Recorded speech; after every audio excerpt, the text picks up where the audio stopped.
Hello everybody and welcome back to your weekly Stadia podcast where we round up all of the video game and cloud gaming news for your listening or viewing pleasure right here on youtube.com/Helix Cloud Games. We're here to bring you the Sounds of Stadia podcast, episode number 149.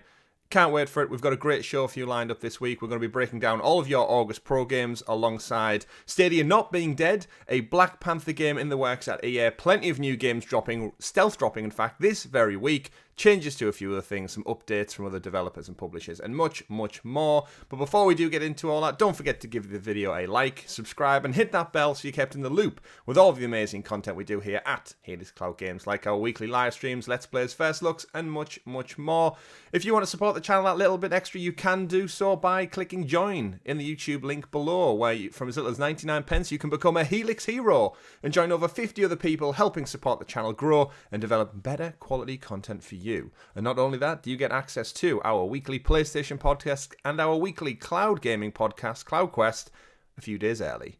Richie, you're joining me once again this week. The man of many pixels returns. How are you? Well, my uncle's cousin's next door neighbour went to a big conference in California, and it turns out I'm doing quite good. How are you? I'm doing quite well as well. I didn't get to attend the conference in California, but we'll get into all that. It's been a crazy world out there in the video game space that is Google Stadia. But of course, we'll get into all that with the news. Before we do get into all of it, Richie, how are you doing? What have you been playing? What have you been getting up to? Keep yourself busy with?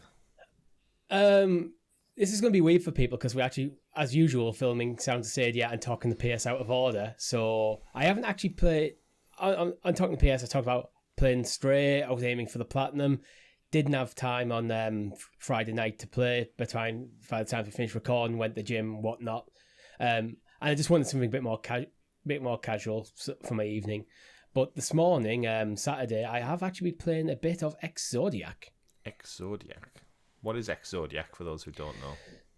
So Exodiac is a game. Good start. It's basically a Star Fox spiritual successor. It kind of has, in the original Star Fox on the NES, it was one of the first actual 3D games on home consoles because Nintendo actually put an extra chip in the cartridge so it could render 3D graphics, but it was largely a wireframe. Exodiac takes like that kind of idea, adds like a neon 80s aesthetic to it, but it plays like a modern game, so it's like really, really smooth. Very cool. And you got an early code for that, I believe. I did. I think it's already out now, but I technically got the code early. But I had contacted the developer asking about cloud, and unfortunately, there's no plans yet. But watch this space, as with everything. I've been chipping away. Well, I've been trying to chip away at Centipede Recharge still. We actually have an Atari story in the news this week, but our good friend Luke messaged me this week to say he'd spent all afternoon trying to beat my score. So fuck you, Luke. And he did beat my score, so now I'm on the grind to try and get him back. I think I'm up to like 52,000 or something now, Richie. So you got some work to do to catch me on that. I'm not going to. I'm in the top 100 on Stadia, and I'm in top 10 of my friends list. I think I'm like 7th or 8th now. So if you want to challenge me, I'm in the top 100 of my real life friends. Well, how you know? I don't have 100 friends, so yes. Well, we know. Of course, we've got loads of friends here, Richie, out there in the world. Our fantastic Helix Heroes, and also the lovely members, viewers, and listeners who do follow and viewers. One thing we're really bad at on this show, I think, is self-promotion, because we just get too much into chatting about games and what we've been up to and such. Yeah.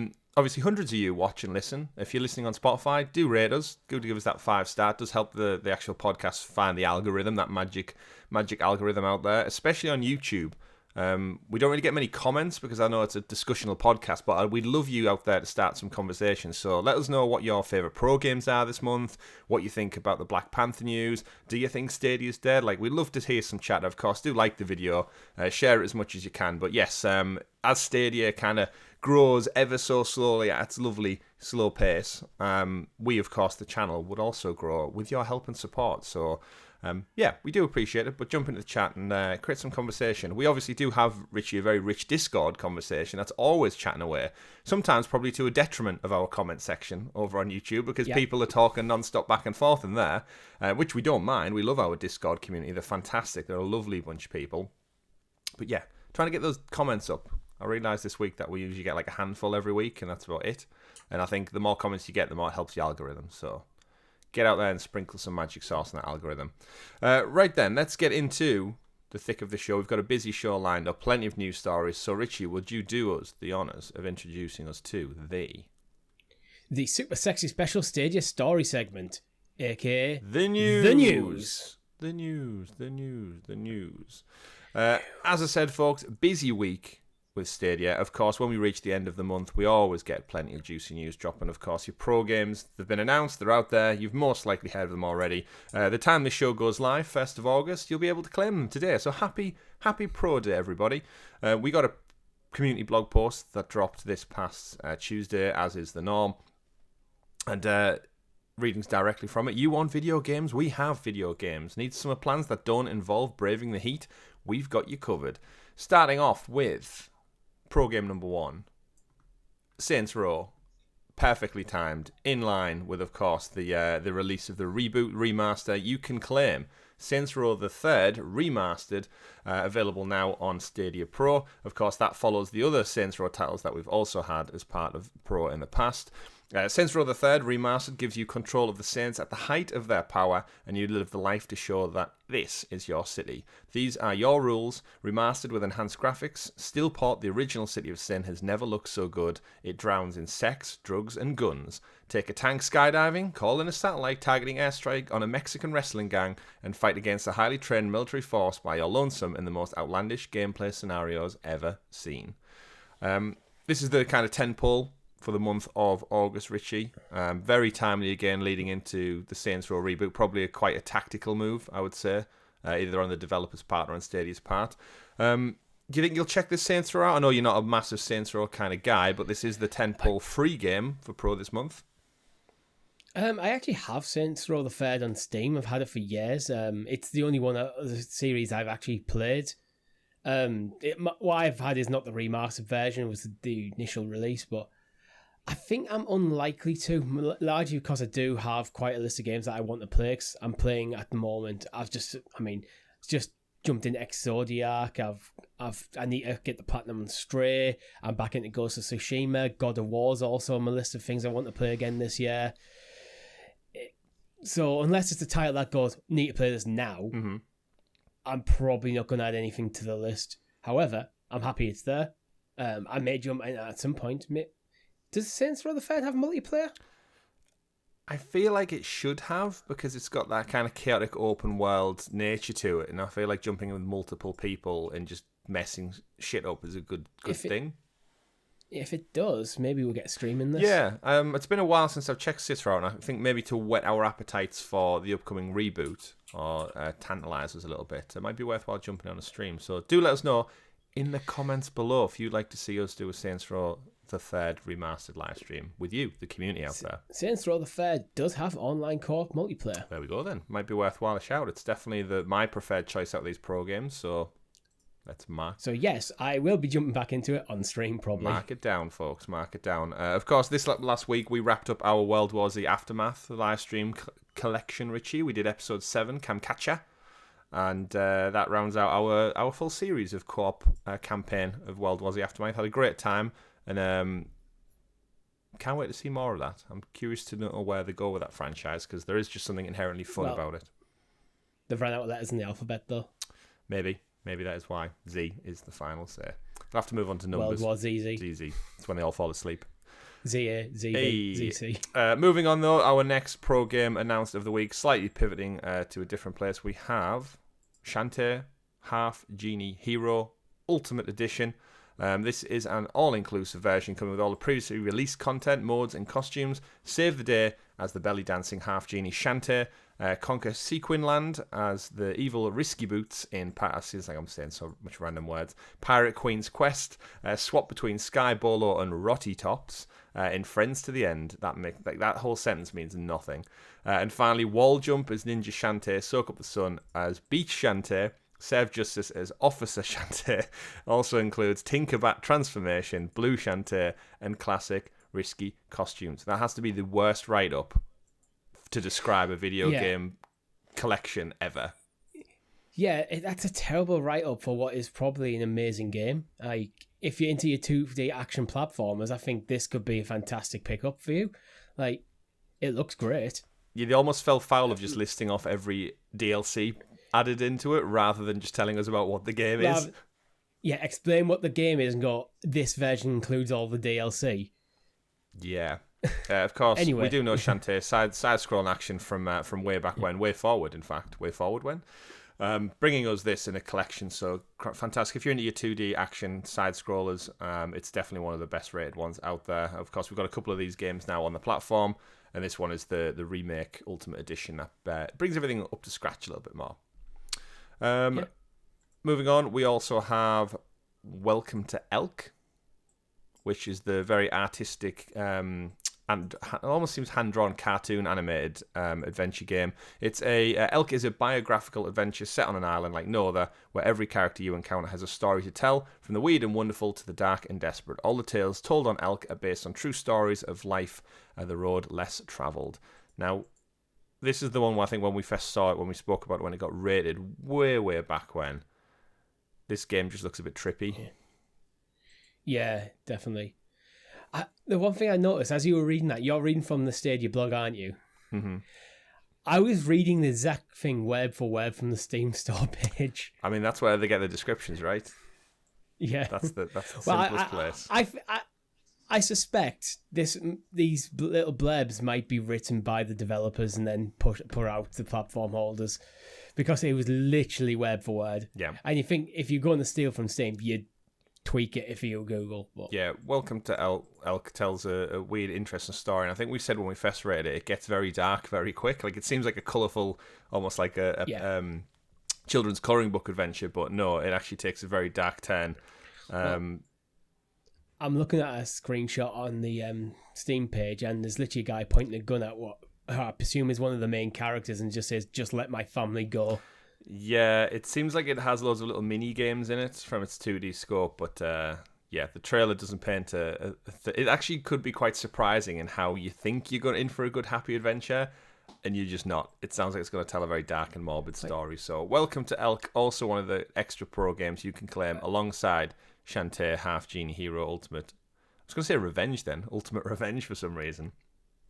Yeah. If looking for these screenshots on Steam, for some reason there's an old lady, a screenshot of an old lady just like looking off, like a real person, old lady. Real person's like, yeah, this is weird. Like, yeah, this game seems trippy all over the place. Is this in the game, or is this just someone's put a placeholder image in there and forgot to change it? I think it may be in the game. There was some real world footage in the trailer, so check it out. Welcome to Elk, available now to claim as part of Pro. Moving on through the list, we got also Murder by Numbers, solve pixel puzzles to find clues, use the clues to interrogate witnesses, work your way through the truth, and uncover the mystery of Murder by Numbers. LA 1996. Hit detective show where your boss ends up dead just minutes after he fires her. She finds herself starring in her own murder mystery. Team up with Scout, a reconnaissance robot thrown away after a mysterious incident. She sets out to clear her name, and a new detective duo is born.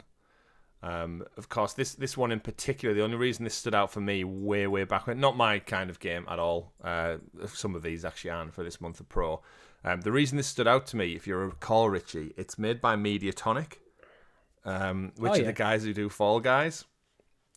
And I think I may have been as brash to claim back in the day when this first came to Stadia that was a good indicator that Mediatonic were testing the water for Stadia, and that later next summer we would have seen Fall Guys. But of course, since then, Epic have acquired Fall Guys, and there's probably no chance. Yeah. But does this do anything for you? Point and click, almost murder mystery, crazy anime Not adventure. Really. No, it doesn't. It's not jumping out to me. I mean, it's hard to tell for stuff like this because these sort of games, it's with it being a visual novel, it's all about the story. Mm-hmm. So I think it might be one of them like sleeper hits where if you give it a go, the story might grip you.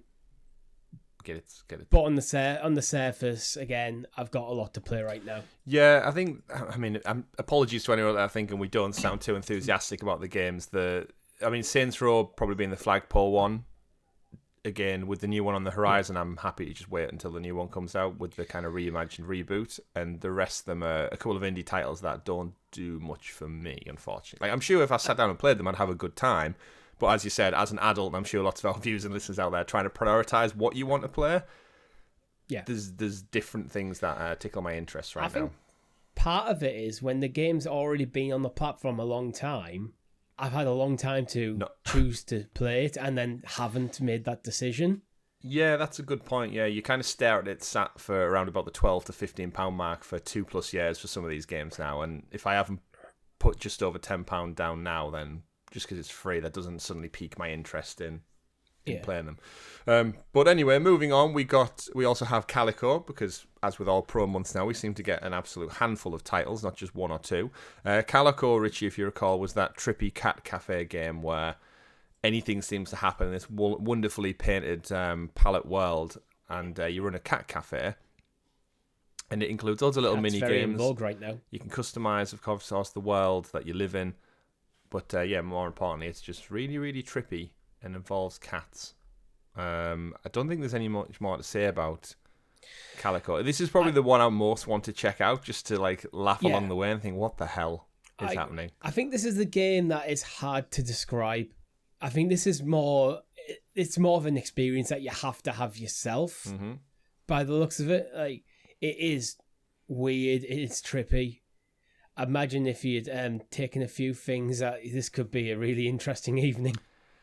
Yeah, there is no really way. Like, I mean, I've watched this trailer probably 3 or 4 times on this very show, and every time I start watching the trailer, I get entranced by what exactly is happening. Like, there's what is this There's a miniature person cooking a meal with a giant egg, so she's been either shrunk or everything's really large, and she's trying to prepare some kind of cake. And then they're riding cats and red pandas, and perhaps we should have a stream of this and just experience it together. Yeah. With the audience. You know like, what? See what it's there about. was also something very creepy about cats standing on 2 legs. Yeah. Like, I don't like them being humanized that way. Yeah. What about like the cats like just cartwheeling down the street? I still think the cat stood on 2 legs. But it's not even like a good cartwheel. It's just like rotating. Yeah, just take. Yeah, but that makes it weirder. Yeah, we don't know. It might be one we'll have to check out actually, just for the lols, as they say, Richie, just for the lols. Yeah. But Calico, another game for you to claim this month. Again, let us know in the comments below which of these trippy games you'll be checking out, because they all kind of have their own thing going on. Yeah, they're all very different games. They are, and bringing it full circle background, we also have Monster Jam Steel Titans 2, the sequel. Has also arrived to claim as part of Pro. Of course, Monster Jam Steel Titans 2 is the follow-up to the original game. It's just more of the same. If you're into your giant monster trucks racing, it's kind of think of Grid, but exclusively for monster trucks. Plenty of customizational options for your vehicles. Skins make them look like animals. Angry trucks and stuff. Lots of different maps and grids. Lots of different maps and locations added to this one. They kind of went all in, giving it rather than it just be on a dirt track in kind of a rally competition stage. They've gone all out and created it looks like Castlevania style levels and horror levels and such. Yeah. And unlike the original, this one actually has online multiplayer. Well, hey, oh yeah, we did try that out, didn't we? We were planning a stream with the original one when that came to Pro back in the day, and we abandoned it because it didn't have online multiplayer. So it's like, well, we can't. Yeah, I remember we booted it up and we were kind of clicking through the menus going, I can't find anywhere where it says add friends or invite friends. And it was like, this can't be a racing driving game that doesn't have online multiplayer, right? And then we did some more research and I was like, oh, it turns out you can. So they've rectified that with the sequel. Again, always worthy of a stream, racing games, get the community involved. But rounding things out, you have 6 pro games to claim as part of Stadia Pro for the month of August. So again, definitely worth your money. Get a selection of indie titles and a couple of 10-pole ones in there as well. Not quite a month for me and you, Richie, with that one. Seems like we've just gone into the bag and grabbed some older titles. I think it's a good month. There's decent games in there, just nothing that I'm desperate to play. Nothing desperate to play. Well, luckily, we won't have to wait too much longer for a few more games coming as we do head into the back end of the year, which seems crazy to say. But yeah, we're in August now. Who'd have thunk? Who'd have thunk we'd have been August already? But one of the things we do need to talk about when it comes to the future is we need to address, I guess, Stadia's future, because one of the stories we weren't going to cover this week, in all honesty, when all the kind of the news, I'm sure you've seen it across social if you tuned into the Stadia stuff. There was a post that went out on one of the Facebook pages of all place, because we know all the cool kids use Facebook nowadays, and it was basically a post that was just typed up. Nothing official, no kind of documented letter with headers and footers and official seals or anything like that. It was literally just someone had gone on the phone, typed up a message, screenshotted it.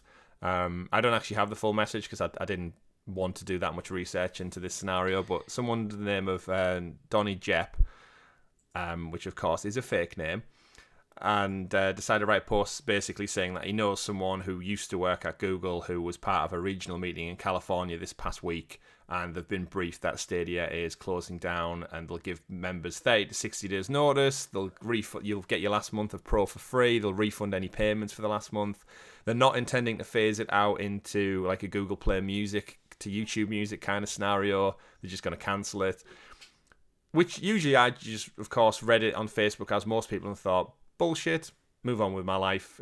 There's nothing there to give it this credence to any of this whatsoever. I saw it, the post as I was just scrolling through Facebook, and I just didn't pay any mind. There was a lot of comments and stuff on the post at the time. I was like, but sometimes that is Stadia Facebook. You get a lot of comments, especially when someone puts a Stadia is dead thing up. Then you get 2 groups of people, those going, if you don't like Stadia, get out the group, and then the others going, well, Stadia's not dead, and it's usually that's just the internet. It's generally just boring. No actual discourse happening. Just people just putting one-line statements. So I thought it would just be that. Yeah. And then it started gaining traction. It was like, here we go. Frustrating traction. So of course the wonderful folks, folks over at Killed by Google. Of course, the not official Twitter account Killed by Google, the satire Twitter account that just mocks failed Google enterprises. Of course, picked this up, screenshotted it, to then, to much of my surprise, and I'm sure many other people's surprise who read journalistic websites out there, it was picked up by a couple of places. Game Rant of one of them to put out an actual article about rumour Google Stadia is shutting down. To which it's one of those moments, Richie, where you read it and you think. Like, I know on this show sometimes we've critiqued bad journalism over the last 3 years, not only covering Google Stadia, but in general across multiple topics, that they just kind of source and cite each other. So there's no actual credible sources a lot of the time. It's all from the rumour mill. But to write an article saying an entire platform is dying they cited the Killed by Google tweet as their source, which we know the source was originally just Donny Jepp on Facebook typing a message. And let's be fair, Killed by Google is not a credible source. It's just a joke account. At times a funny account, but it clearly has a anti-Google slant to it. Yes. So they will jump on anything anti-Google, and Stadia is currently in the crosshairs for them, with it being the most likely Google service to hit negative press at the moment. But it just makes you... Honestly, you do question the integrity of someone who has you'd like to presume some kind of journalist degree, maybe, in news or reporting or marketing, to sit down and pen an article based on a tweet from a non-credible source, and especially when the tweet is based on just some random person typing a message on Facebook. I think there is a problem with journalism in general, especially in entertainment journalism, where in order to stay relevant, you have to almost be the first one out the gate with a story. And that sometimes feels like you cut corners because Oh, yeah. why didn't they contact Google about this before writing the article? We've reached out to Google for statement. Because the response would have been, we're hi, not shutting Google. down. And then their article's null and void. And then, it's good journalism. Yeah. Then the article is not necessarily done. You can still write the article, but now it goes, we've reached out to Google for comment. Google have assured us that they're not going to Stadia, isn't closing down. Yeah. Let's move on. Yeah. And this story, this is a rumor that got too much attraction.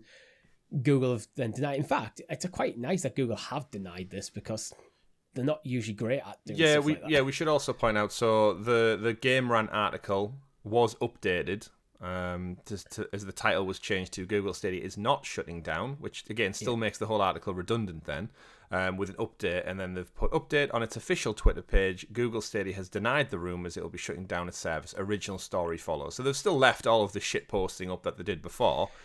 And then all they've done is retweet where Blue Fire Demon over on Twitter asked them, it's annoying that I have to ask this, are you closing down soon, ?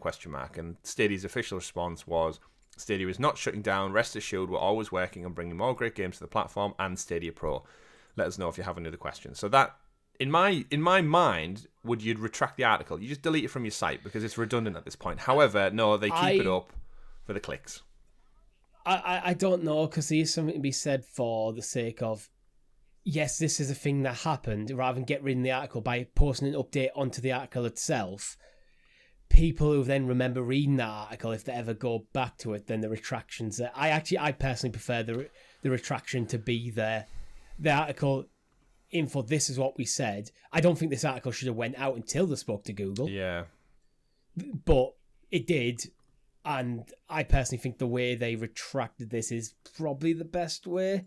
But it is very much a grey area, I think, with journalism. Maybe it's just poor, because then what happens next is inevitably by the end of the week, from the start. By the end of the week, Game Rant, Kotaku picks up on this one, and then IGN picks up on this one. And as we said at the beginning, because they all source each other, one clickbait article that's based on false news essentially then spirals into 100 articles, which then spirals into common consensus out there in the world is, oh, isn't Stadia shutting down again? I'm sure I saw something, I scrolled past something the other day, because all it is the headline, some shitty graphic they pulled together with the Stadia logo with a cross or a target on it or a graveyard stone next to it. And it's just, again, it's bad press all around. Stadia, of course, did come out and address this. This is what we're alluring to. Probably tweet of the year from the Stadia social team. Well done, Shaka. Just a heads up, old co-worker of mine is now one of the social managers for Google. They had a pretty large seminar in California this past week, and long story short, you can now play WaveTale at no additional cost on Stadia Pro until the 1st of August.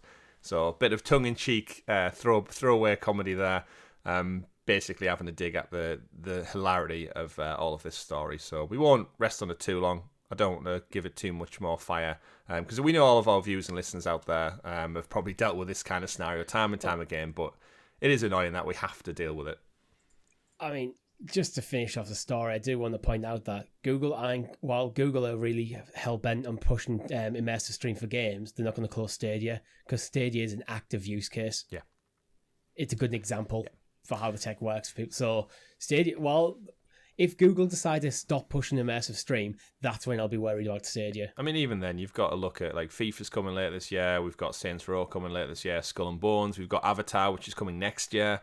So there's a lot of big stuff in development. We know video game development takes time as well. So, but you know what? If you're going to listen to Donny Jepp out there and his credible source, why not listen to somebody who's done 149 episodes of a Google Stadia podcast? It's not going anywhere. It's still here. It's still the best cloud gaming tech, in my opinion. Cite that, you sons of bitches. Done. Anyway, Richie, moving on to the next article, news story of the week. Quite a big one. Rumours coming out of the world of EA Games. That they are. I wanted to say sports. I know, I've ruined it, sorry. Is that they are apparently working on a single-player, open-world Black Panther game at a brand new studio in Seattle. Based off the success of the solo adventure Jedi Fallen Order from Respawn Entertainment, they've gathered together some industry professionals to launch a brand new studio based on the Marvel action hero. The new game suggests it's based on a story where the king has died and you will take up the mantle as the new king of Wakanda, adventuring into the open world with some action adventure elements and a story based on solo gameplay. The person heading up the team, it would seem, is I can never find it. Oh, Kevin Stevens. I can never see his first name when I've read this article before. It kind of gets lost in the words. Kevin Stevens, who oversaw the likes of Middle-earth: Shadow of Mordor, Middle-earth: Shadow of War during his time at Monolith, and he joined EA last May, so he's been there just over 1 year now. And we spoke about this on the Talking the PS episode with Rob this week, of course, coming to PlayStation. Tomorrow, or now if you're a Helix Hero, because I've put it up early. I haven't actually put it up early at this very moment, Richie, but I'm going to after we finish recording. So, yeah. Well, you have no choice. I mean, yeah, I've said it now. They'll hold me to it. But yes, we did discuss it. We did break it down. Black Panther, the video game, we had some thoughts on it. Just to reiterate, and for our Sounds of Stadia viewers out there, EA, of course, are bringing FIFA, so we've broken the 5-game curse. I'm quite hopeful now we're getting Jedi Fallen Order 2, Jedi Survivor. So, you know what? This game's a couple of years out. Black Panther from EA. What are we thinking, Richie? You've had an extra day to think on it now. What's happening? I think... I haven't played Shadow of War. Shadow of Mordor is a fantastic game. Mm-hmm. So that's good. Fallen Order, fantastic game. So this game has a lot of promise, and I think the character of Black Panther leads himself very well to playing like an open world action RPG. More so than probably a lot of other Marvel heroes. I think someone like, say, Iron Man or Hulk would be difficult to do with their actual skill sets. Mm-hmm. Hulk is too powerful. You'd have to make him go overkill, and then does that make the game a bit boring? Iron Man, the whole flight to get him to feel really good would be very difficult. I think the way Black Panther could potentially move could be phenomenal if they focus in on getting that right. I think the movement, whoever's doing the mocap for this has got the work cut out for them. Yeah, you're going to need someone very athletic to bring them in. Yeah. In terms of... I want some stealth elements to this game. Yeah, I mean, one of the points you mentioned was the skill tree, and saying that other superheroes, like if you were the Hulk or someone, you're very limited to what you can do. You can Hulk out and you can shrink back down with your elastic band waistbands. But in terms of Black Panther, I think you pointed out on Talking to PS that you've got 3 very clear skill trees. You've got the nature of his suit, which has kind of got that special energy absorption and then reflect it back. Yeah. All the tech side of it. You've got like the mystical stuff from like the heart-shaped herb and all that sort of stuff. The stuff that actually makes him the Black Panther, not just the gear he's wearing. And then there's the stealth elements where you could see him kind of like very feline movements, prowling through trees, stalking his prey. That sort of stuff. Quite a footprint. Could work very well. Yeah, quite a footprint. Better stuff. Like, I mean, the suit's got to have some kind of like Batman vision, like scan the environment. You've got to imagine that's something. So like better scan improvements, highlight enemies for longer. You're right with the mystical powers. You can summon like Bass, the Panther god, the deity that they kind of worship anyway. Like see that ethereal plane come to life maybe. Yeah, well, the mystical powers, I think that of his kind of core skill set. Like you could put more points into strength, for example, because his strength doesn't necessarily come from the suit. It comes from him being Black Panther, his speed. So focus on that element, maybe the way he attacks. You unlock moves where the stealth stuff is about stealth and the suit is more about his protection and the gadgetry. Yeah, completely. And of course, that's all embodied in a world that we don't know that much about. I was saying... that like MCU is my only real touch point for Black Panther. Of course, this past week we got a Wakanda Forever trailer, very emotional trailer. Of course, the world at the moment, obviously Chadwick Boseman's unfortunate passing. Fantastic trailer. That's the kind of emotion that it kind of has in society right now. So a video game based even loosely to that, and I think because unlike Spider-Man, which has had 20 plus iterations and many, many different Peter Parkers at this point, the game could actually have a really good jumping off point by the fact that we don't really have that much association with multiple characters, and obviously spends a lot of time in the suit as well when you're fighting and such. But in terms of the world, Wakanda gives them a fantastic opportunity that isn't New York, it's not San Francisco, it's not London. You're not touching on your typical tropes in a video game. You can do something completely new. It's a unique setting. Yeah. It's like it's a combination of like quite tribal Africa and hyper like tech, and it's like it's surrounded by jungle. It's got the amount of different environments that work quite well for Wakanda is awesome. Yeah, because I know in video games they sometimes struggle. I know I absolutely adore, and you do as well, the Horizon Forbidden West and Zero Dawn games. Horizon, actually. But that has like it's got its snowy area, it's got its desert area, it's got its underwater bits, and it's like, but it's very much it shouldn't. It's based off our world, that part, them specific parts of America, like mainly like the Midwest in America. Where Wakanda is fictional, so you can do largely what you want with it. Yeah. But it always makes me chuckle to think like the biosphere of those worlds in Horizon just wouldn't exist. You wouldn't get a desert just 2 miles down the road from an ice cap, and then but in a lush jungle alongside a desert wilderness. But we digress. But in terms of Wakanda, fantastic. Again, the characters, like the story around like Black Panther and Ulysses Claw and stuff. I don't think. I've not read any of the comics. I don't really have any culture or history around what they could go into. So again, it gives them a great opportunity to tell a very unique new story, whether they want to lean into the legacy of the comics or they want to do their own story. I think everything's at their disposal. And we know EA can make beautiful games, looking at Jedi Fallen Order, and other titles they put out. Like EA have the money and the chops and the history to do a fantastic job with this. Yeah. My one worry is, if it is going to be open world, is the need to keep that narrative nice and tight and be more like The Witcher than Assassin's Creed. Don't have quite fragmented story that's there, then a world full of stuff to do. Everything in The Witcher 3 always felt like you embodying what Geralt would be doing. It's leading back into the narrative, enhancing the world. Where I always feel with Assassin's Creed, where a lot of the stuff feels like it's there because they need to put more gameplay in there. Yeah, side missions for side missions' sake. If you're a single player narrative focus, everything should be in service of that story. Mm-hmm. Definitely. Collect vibranium, that kind of thing. Go collect 7 vibranium particles. Meanwhile, your sister's being held hostage by Ulysses Claw. But it's all right. You got 20 minutes to go and collect some vibranium bits down the road. Little things like that. But I think all round, obviously, this game is going to be some time off. But bringing the team on from Monolith, I absolutely adored both Shadow of Mordor and Shadow of War games. I'm actually disappointed that the team's moved on to doing a Wonder Woman game. I would love another. Don't get me wrong. I would play a Wonder Woman game, but I was kind of hoping for a third entry in that series. I suspect because of the loot box controversy, which is not the fault. That's more on EA themselves rather than Monolith in this one. That might be one of the reasons why. Well, this game's got a bit of a bad rep.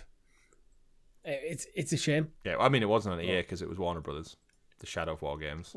Oh, well, Warner Brothers then, yeah.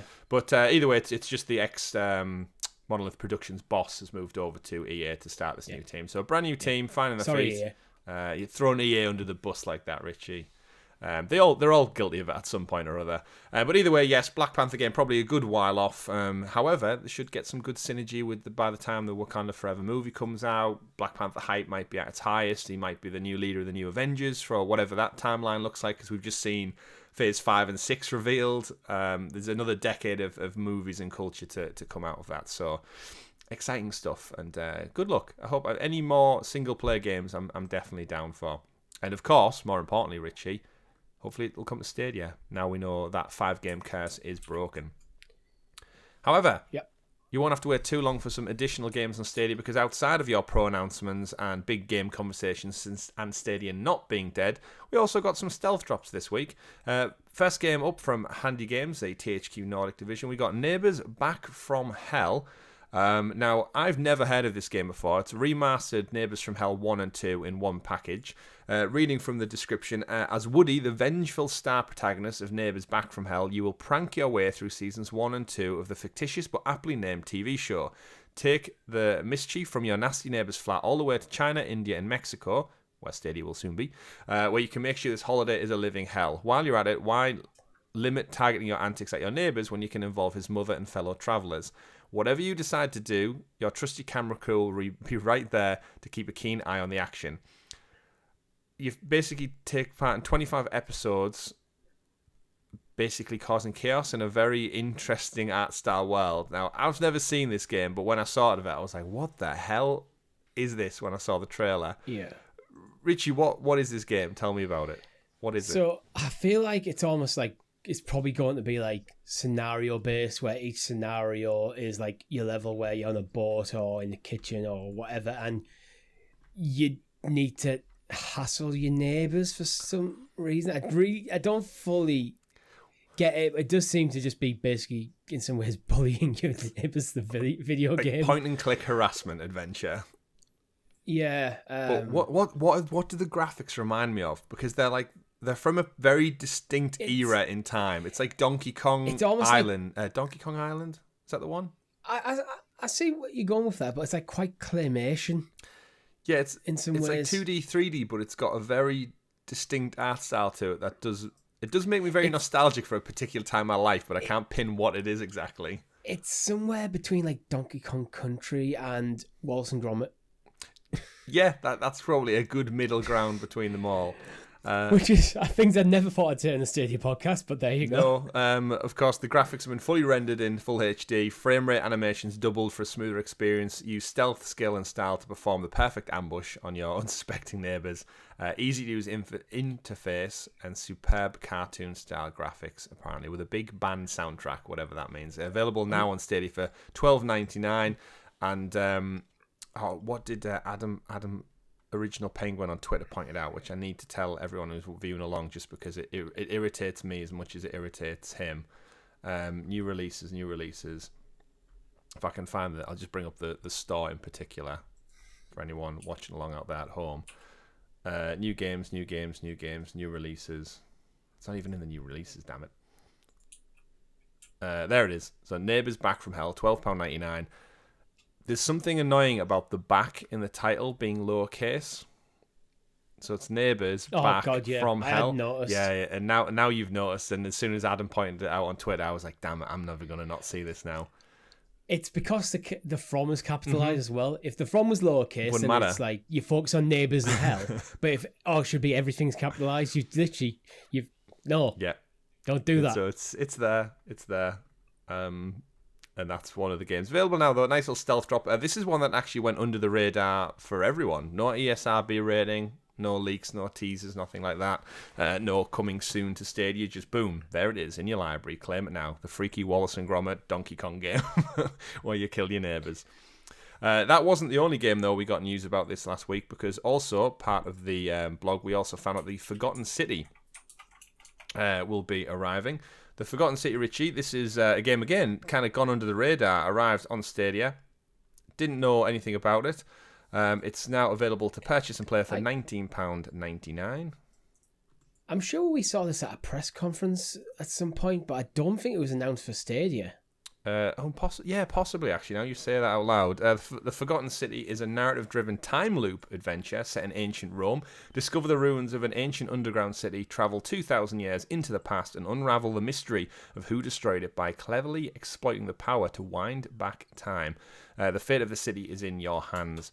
So yeah, it's a kind of first-person exploration around a little section of Rome. You'll interact with fellow Romans, centurions, soldiers, and walk around as a person from the future to uncover the mystery and see what's going on. You'll interact with individuals, solve puzzles, and it's got my interest, this one, a little bit. There's something, I think visually it looks really pretty for what it is. It's a BAFTA award nominated winning game, BAFTA nominated, for Game of the Year in 2021. So I mean, I'm not one for the BAFTA awards usually, but you usually don't get nominated for a Game of the Year award unless there's some substance to your title.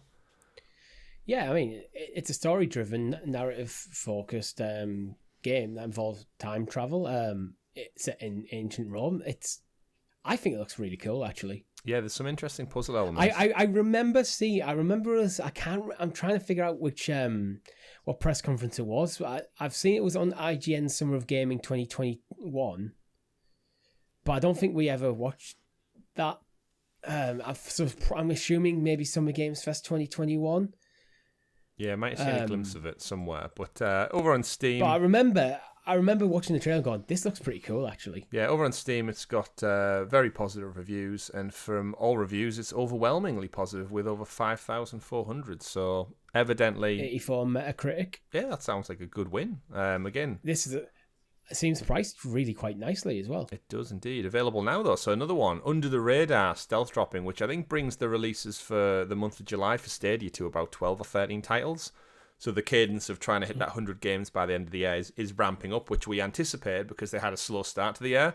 So I think crunching the numbers, I think in lead at Stadia Pro Game Monitor said there was something like they have to put out like 14, 15 games a month now till the end of the year to catch up with their promise, but they seem to be ramping things up a little bit, which is nice to see. This actually started off as a Skyrim mod. Ah, okay, I can see that. Spun off to its own game. I can see that. Another one though that hasn't gone under the radar, unfortunately, for anyone out there who has children or you're just a fan of the Brats. There's a new title that's just been ESRB rated, Brats Flaunt Your Fashion. There is actually no information on this game out there. It's from Outright Games, which we know support Google Stadia quite heavily. I managed to find a trailer for a Bratz Total Fashion Makeover game, which I think is a mobile game. That's the only thing. If you look for trailers, if you look on Outright's website, there's nothing actually about this game, but it's got a rating, Bratz Flaunt Your Fashion.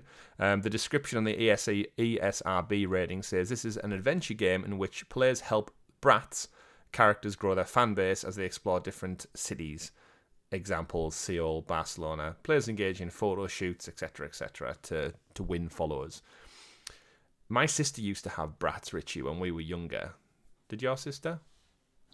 Yeah, I think so, yeah. Like big, stupid heads. I'm definitely tangentially aware of Bratz. Bratz, yeah. It's that kind of early 2000 cutting edge. Like, let's put a Z at the end of everything when it should be an S. I assumed this was probably complete, not the game, that like the entire Bratz thing was dead now. Yeah, I did as well. I'm guessing they're having a bit of a resurgence. But yes, Bratz Flaunt Your Fashion, rated for Stadia. There's a Bratz fandom wiki.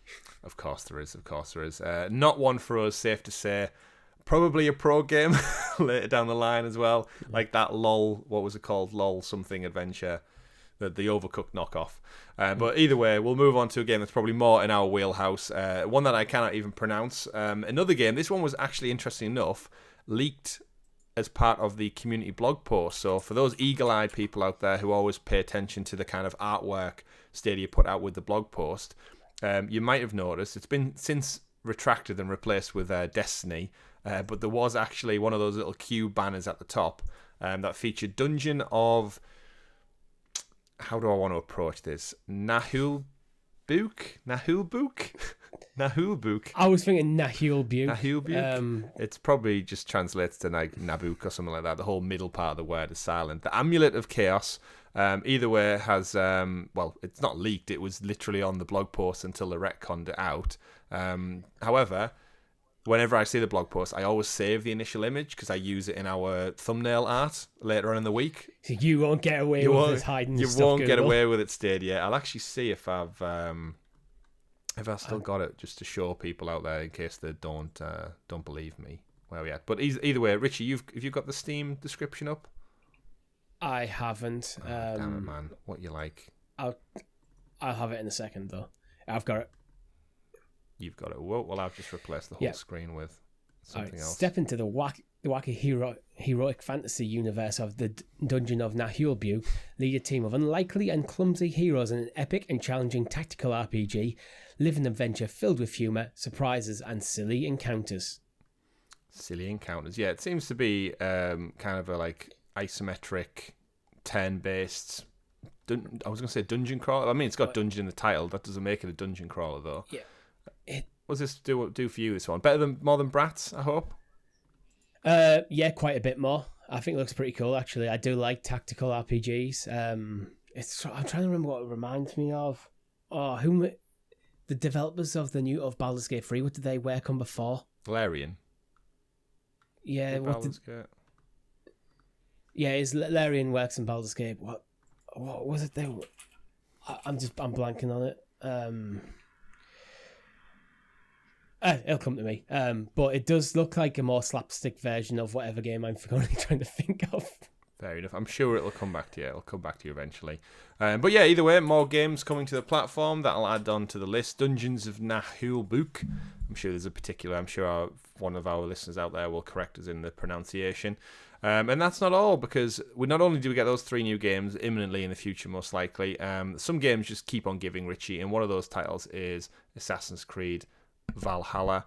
There was a press release this week regarding the newest DLC, free DLC by the way, out there, the Forgotten Saga, which is going to turn Assassin's Creed into a roguelite adventure. So this time we see Eivor, aka Odin, head out into the world of Niflheim once again, this time in a roguelite adventure. So all of your collectibles, power-ups, weapons, skill trees and stuff dangling on a thread, because if you die, you go back to the beginning in roguelite fashion. Face new bosses, new enemies, and defy death as you delve back into the world of Valhalla in this new free game expansion mode. Essentially taking Assassin's Creed and making it into a whole different genre once again. They did the same thing with Far Cry 6 DLC this time round, where it was a roguelite inspired with all the different villains from across the series, which I appreciate the villains coming back. I'm not a roguelite kind of guy. I hate the thought of dying and losing everything, so this doesn't do anything for me Assassin's Creed wise, but just the sheer support Ubisoft have given to Valhalla. I know it's the biggest Assassin's Creed game ever, grossed over $1 billion, and it's definitely their big hitter IP, but does this game ever stop? I think it needs to be honest. I think there's one thing supporting a game, but it just feels like there's so much stuff in there. It's probably about a 253-hour experience now, and it's like it feels like this should have been a game in its own right. And I don't know. It feels like Ubisoft at the moment, if it's not Assassin's Creed, they don't really know what they're doing. So if they've got an interesting idea, they're just throwing it at Assassin's Creed Valhalla. Right. I don't know. I mean, I haven't played any of the DLC for Valhalla because and none of it's particularly interested me. Okay. But I'm not a DLC guy at all. Not a DLC guy. So, yeah, we were saying on Talking the PS, if you've bought just Valhalla, or you have PlayStation Plus Premium, which gets you Valhalla included, my word, like if again, imagine if we were just kids right now, Richie, like 13, 14-year-old, you're absolutely enamored with like Norse mythology and stuff. You love the Thor MCU movies, and you're just like, oh, give me more, and then you get about 2 free games a year because you're a kid. Your parents won't buy and them. you've got Valhalla, and you're just like, I just love running around, just smashing shit up, and there's just more and more content keeps coming, and the story's not even over. Eivor's getting some more content DLC by the end of the year as well, before the new one's announced. That's the thing is though, that's not the world we live in now. I think most kids will probably have like Game Pass. Yep. Or PlayStation Plus, or Ubisoft Plus, or Stadia Pro, where you're just getting a constant stream of new games. So I think this obsession with Ubisoft still seeming in the mindset of making games bigger and bigger and bigger and bigger, I think is actually contrary to where the industry is going. I think games are better now when they're slightly smaller and more focused. Certainly. And yeah, again, I know this is DLC, but it still then makes up part of the thing with Assassin's Creed. If you turn around and went to someone like, okay, to 100% complete Assassin's Creed Valhalla, you're going to have to spend maybe 200 to 300 hours playing it. Are they going to want to? Yeah, it's a good point. It's a very double-edged sword, isn't it? Because sometimes I think just the constant support brings in new players. So even though you've not maybe ever touched Valhalla yet, the fact that the company is still supporting it gets you back in the news. It gets you back in the news. So this is news we're talking about. So someone listening to this who has had Assassin's Creed Valhalla in their backlog, haven't got round to it yet, might go, oh, I'll play some Valhalla. Yeah. Again, it's part of the news cycle. But I don't know. I think, well, my thoughts on Assassin's Creed is generally they need to just get rid of as much superfluous crap as they can, and really, because the narrative stuff in Assassin's Creed is fantastic. It just often gets lost in the big open world, in my opinion. Well, hopefully we'll see more of that with the next rumoured game that's focusing on Basim from Valhalla, another spin-off side story that was going to be DLC, is now its own Baghdad-focused project codenamed Rift over at Ubisoft. It's apparently been delayed until 2023, around about the May or June time, so maybe the expansions to Valhalla will actually kind of pad that out whilst they kind of polish and finish off whatever this smaller story-focused side quest is. But we'll have to wait to find out more about that one. While you were talking there, I was quickly reminded, totally off subject, off topic. I was listening to a gaming podcast this week, and they were talking about Little Nightmares that went up on PlayStation Plus for August Plus games. And it was funny, three of the hosts on the show were trying to scratch their heads because they knew Little Nightmares 2 went on a subscription platform at some point, and they were going, Was it Game Pass? No, it wasn't Game Pass. Was it thing? And they were trying to go through all of the different subscriptions you can get, and I'm sat there screaming at my podcast. You said at home screaming, "It was Stadia! It was Stadia! I streamed yeah, it. we got Little Nightmares 2 for free day one, and it was like, and then it's YouTube.com/Helix Cloud Games. You can find that stream. You can, and it was just like one of those moments where I was like, oh, if people only knew. Like, you could have played it day one, and then they were going, like, yeah, I'm sure my friend streamed it. And I'm like, yes, they probably did. But you won't talk about it because it was Stadia. But again, little side thing there. I did find that image, by the way, as part of the Pro subscription. There it is. Dungeons of... It was Divinity Original Sin I was thinking of before as well. Ah, yes. Since we're filling gaps. Dungeons of Naheulbeuk, whatever that place is called. Moving on, though, we've got just a quick couple of updates. Kind of back to the Stadia being dead story. There was an email that went out this week changing your terms and conditions. You probably all got it if you've got a Stadia subscription, folks. Email literally reads, on August 3rd, 2022, we'll make some changes to the Stadia terms of service. Though those changes won't affect the way you use Stadia, but they'll make it easier for you to understand what to expect from Google as you use Stadia.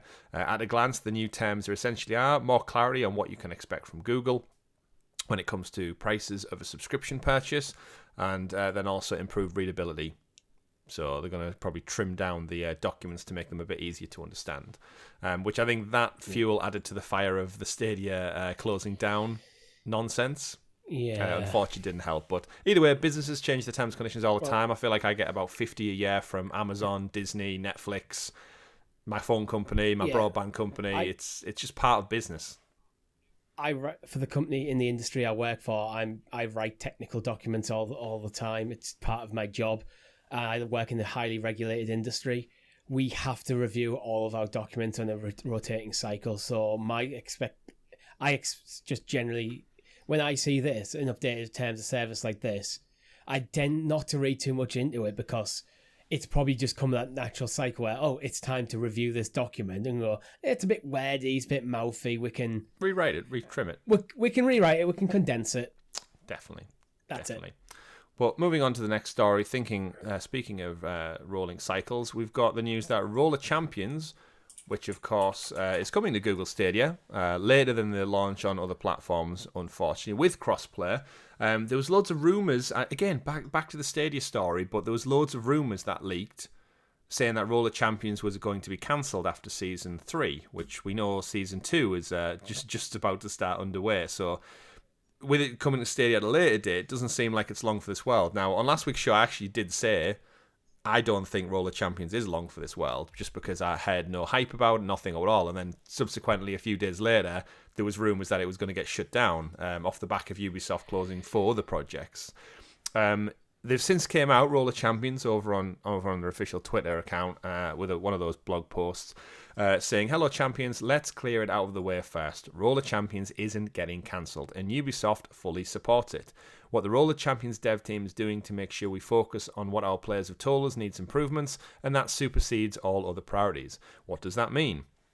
It means we're extending Disco Fever's length. We're doing this for 2 reasons. I won't go into that. They're on about crossplay and stuff. And then they go on to say, as far as content is concerned, we can tell that what we've got is exciting and there's stuff planned for the next seasons. We strongly believe, however, that before we release new content, we've got to do right by our players. Hence why we're taking the time needed before we do. You can rest assured we'll keep you updated as we roll forward, the Roller Dev team."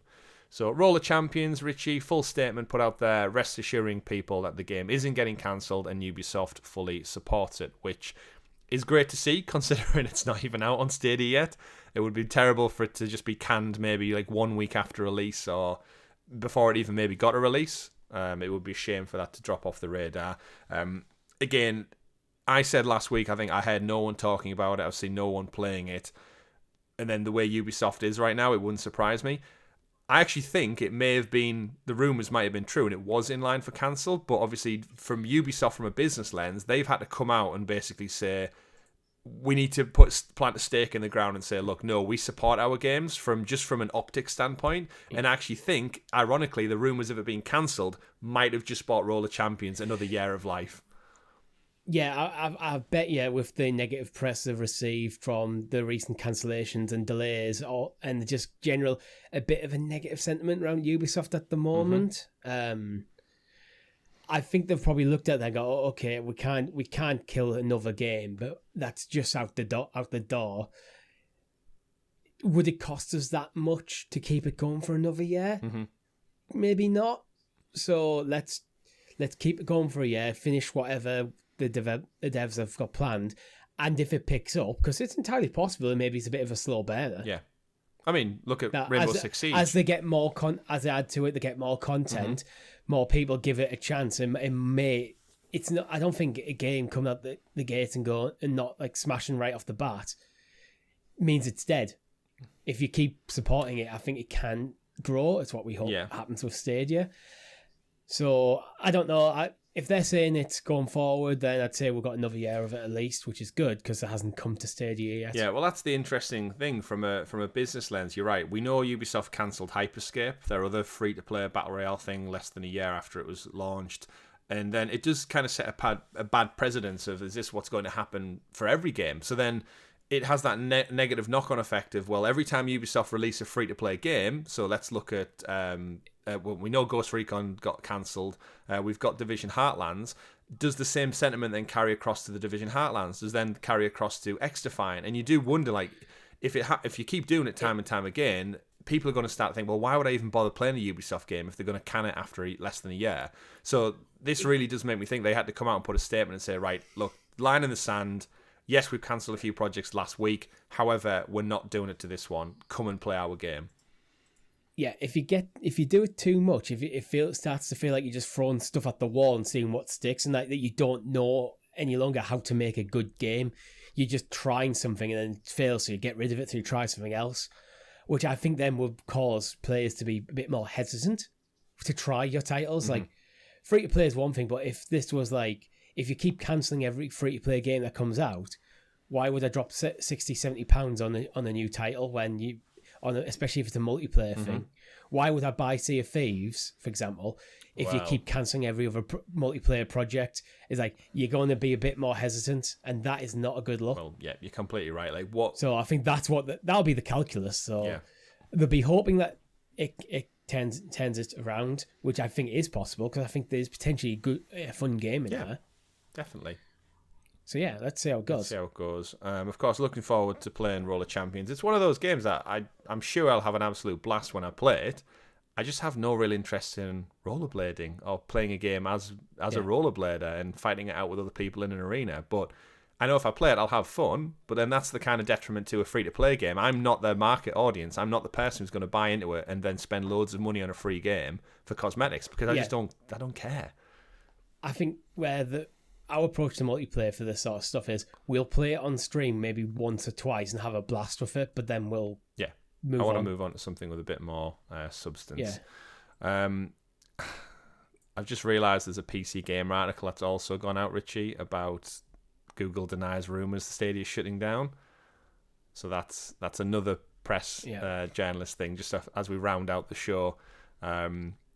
Reading from the headline, a rumour surfaced earlier this week saying Google's cloud gaming service will be shuttered for good by the end of the summer. So again, as much as we said earlier on about that Game Rant article, now there's another publisher picked up on it. And again, even though the headline says it's just a rumour, I still think that just causes... Because it's now because the rumour's got to a point where it's become news, so everyone's like now reporting on this. Yeah, and again, quoting, this may at least partially explain why a rumour posted yesterday on the Killed by Google Twitter feed attributes to anonymous friend or a regional Google manager attracted so much attention. Long story short, and then it quotes the stupid Donny Jepp thing. See what I mean? Andy Chalk over at PC Gamer. Just have more integrity, sir. Have more integrity when it comes to writing articles, please. Anyway, Richie, let's round out the show with a few little tidbits of news. WaveTale, of course, part of the Play for Free on August on Stadia, as part of that awesome tweet that they put out. WaveTale, absolutely loved. There's a full first look up on the channel. It's listed on Steam. And the reason I bring it up is because obviously it's in the highlight for that Stadia tweet, but at the same time, WaveTale is a terrific game. More people should go out there and play it. It's coming soon to the Steam page, so that made me query, is the Stadia exclusivity about to end? Which I guess we're coming up on a year of WaveTale. Yeah, I believe it was a November release. So I wouldn't be surprised if in November this game drops everywhere. Yeah, no surprise. Which, you know what, good WaveTale.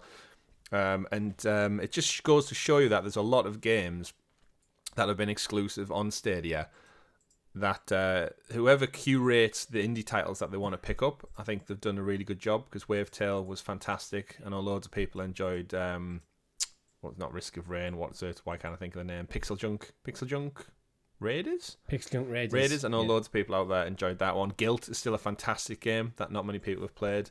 We know Outcasters was really fun. It's just not got much of a player base anymore. And Guilt's one that needs to make its way to new platforms to get a new release of life. More people need to play Guilt. Definitely. There was Tchaya, which we know PlayStation actually forked out the big bucks to get as an exclusive, which then left Stadia. And it's interesting because I see loads of people out there playing it. Young Souls, I know Richie, you and me watch lots of Kind of Funny content. Andy Cortez from Kind of Funny was streaming that as saying, don't sleep on this 2022 hit. And I was like, don't sleep on it. We played it nearly a year ago because it was exclusive to Stadia. Yeah. So it was like, it's always interesting to see these little indie games kind of get their renowned following after they leave Stadia. And it's like, I wish Stadia got a bit of extra praise for curating a fantastic kind of exclusive indie library.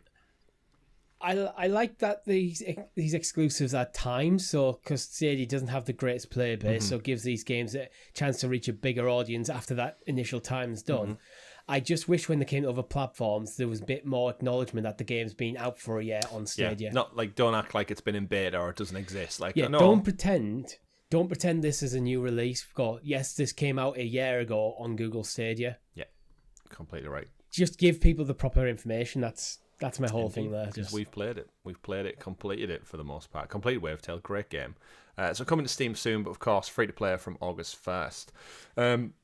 Couple of dates. Well, actually just one date really. Yaz Recharged, Atari game. It's got a date. Our good friend John Scar over at 4Scar Gaming, of course works at Best Buy.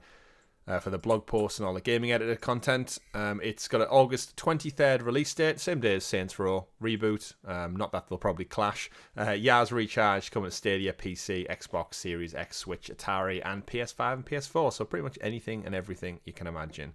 Fill your boots with that one when it comes. Maybe a pro game. We'll have to wait and find out. And then final one from me, Richie, just to round up the show. I'm a big Tomb Raider fan. You're a big Tomb Raider fan. We discussed on Talking the PS this week about GTA 6 potentially having a female protagonist, and the woke world will kick off at that. However, Tomb Raider, the movie rights, it's the anti-woke world of Tomb Raider. Yeah, that's the one I was saying. Tomb Raider, MGM have lost the rights to the Tomb Raider franchise, so that means the Alicia Vikander sequel that was in the works, it looks like they've run out of time on that one, and the movie rights are now up for bidding. So for movie studios out there, they can pick up it. The reason I wanted to bring it up is, of course, all the Lara Croft Tomb Raider games on Stadia, the reboot trilogy, and also the Guardian of Light and Temple of Osiris games too. There is a new Tomb Raider reboot or remaking, or we don't know what it's going to look like yet, is in the works now over at Embracer Group, which still seems really weird to say out loud that Embracer Group are with the Square Enix teams that they bought are now going to work on the next Tomb Raider game. But Richie, who would you want to see play Lara Croft in the years to come? Is there any budding actresses out there that you think, yes, get them in the door? I don't know, it depends. It depends what they want to go with it. Do they want to go... Because Lara Croft's quite a well-established character, so you could go into, like, already full-on... She's already Tomb Raiding Lara Croft. She's already... Or you could do what the Tomb Raider... Like, the Tomb Raider reboot games did, where they start from right at Origins. So there's a bit of an age disparity there, where you could start off, like, as just a young Lara... I think that's the way I'd go. If you want to make this like a full-on franchise, that's the way I'd go. I'd start with a young Lara, which means I'd be looking for a really talented, probably actress who isn't that well known. Well, I take it you didn't watch the Alicia Vikander movie then? No. Because it basically tells Origins... it basically retells the first Tomb Raider reboot game with a slightly different lens on it. All right. Yeah, I didn't watch but evidently it, she's out now. The movie didn't gross over 300 million. Although, you know what, when I watched it, I didn't think it was too bad.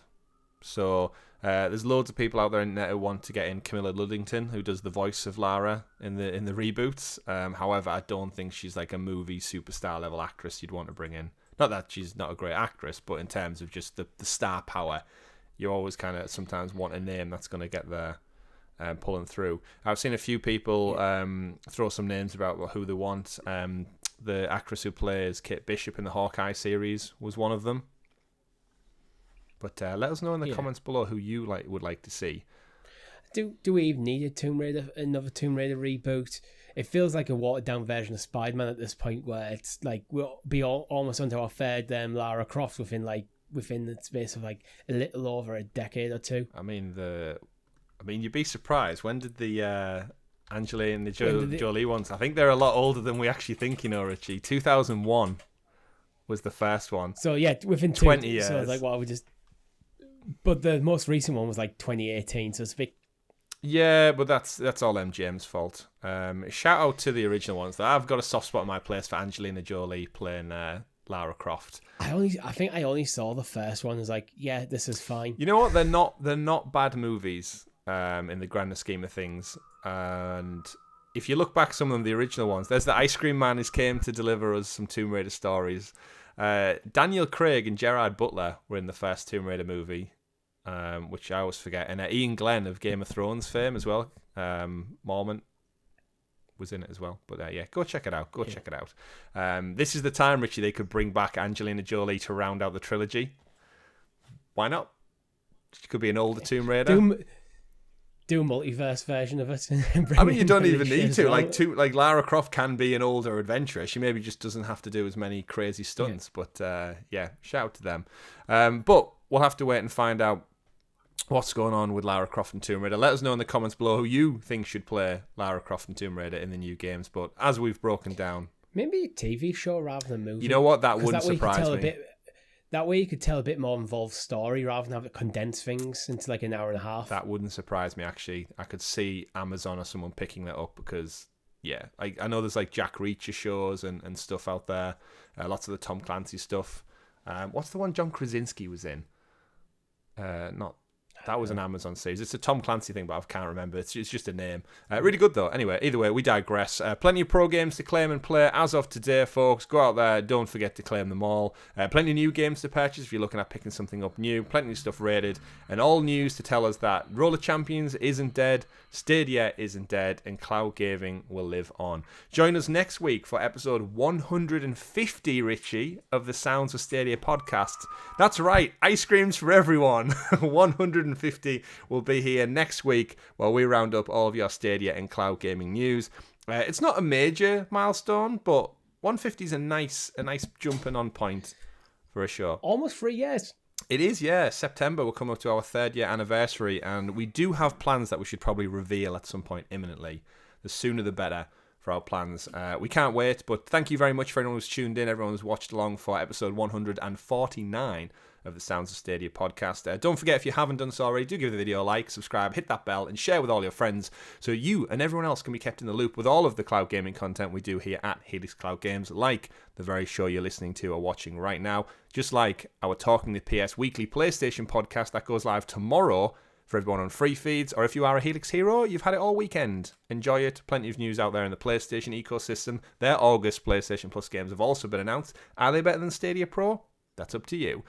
Plus, Richie, we're going to go away and record CloudQuest, our weekly cloud gaming topical show that our Helix Heroes also get up to 6 days early. Can you remember what we're going to go and talk about this week? That doesn't involve ice cream? Yeah.